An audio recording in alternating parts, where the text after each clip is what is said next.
We are bored. We're all bored now. But has it ever occurred to you, Wally, that the process that creates this boredom that we see in the world now may very well be a self-perpetuating, unconscious form of brainwashing created by a world totalitarian government based on money, and that all of this is much more dangerous than one thinks? And it's not just a question of individual survival, Wally, but that somebody who's bored is asleep, and somebody who's asleep will not say no. See, I keep meeting these people. Just a few days ago, I met this man whom I greatly admire. He's a Swedish physicist, Gustav Bjornstrand, and he told me that he no longer watches television, he doesn't read newspapers, and he doesn't read magazines. He's completely cut them out of his life because he really does feel that we're living in some kind of Orwellian nightmare now, and that everything that you hear now contributes to turning you into a robot.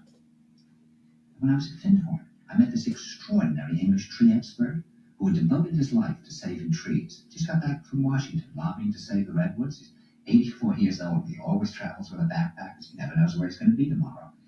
And when I met him at Findhorn, he said to me, "Where are you from?" And I said, "New York." He said, "Ah, New York. Yes, that's a very interesting place.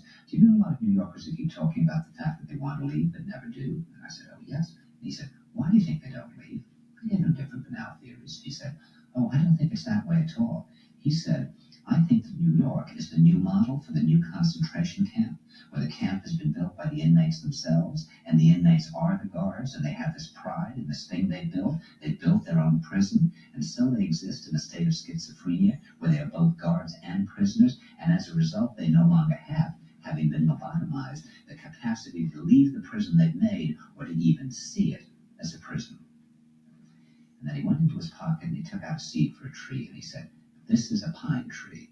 He put it in my hand and he said, "Escape before it's too late."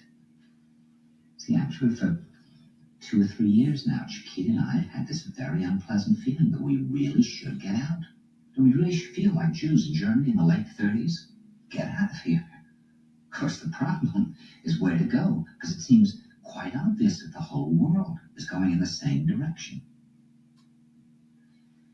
See, I think it's quite possible that the 1960s represented the last burst of the human being before he was extinguished, and that this is the beginning of the rest of the future now, that from now on there'll simply be all these robots walking around, feeling nothing, thinking nothing, and there'll be nobody left almost to remind them that there once was a species called a human being, with feelings and thoughts, and that history and memory are right now being erased, and soon nobody will really remember that life existed on the planet.